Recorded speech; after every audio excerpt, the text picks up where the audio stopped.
بسم اللہ الرحمن الرحیم۔ دشمن کو بھگانے اور کمزور کرنے کا وظیفہ۔ حضرت ابو سعید خدری رضی اللہ تعالی عنہ سے روایت ہے کہ خندق کے لڑائی کے موقع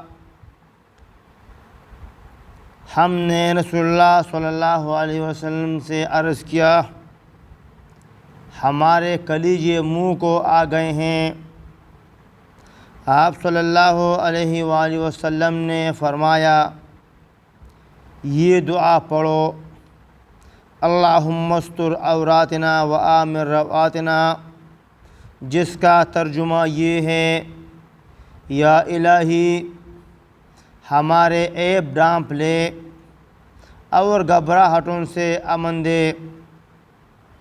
اس دعا کے بعد اللہ تعالیٰ نے تیز ہوا سے دشمنان دین کو بھگا دیا۔ پیارے عزیزان محترم، ہمارے ویڈیو کو لائک کریں اور چینل کو سبسکرائب کریں تاکہ ہمارے نئے دعائیں آپ کے پاس پہنچ سکیں۔ السلام علیکم ورحمۃ اللہ وبرکاتہ۔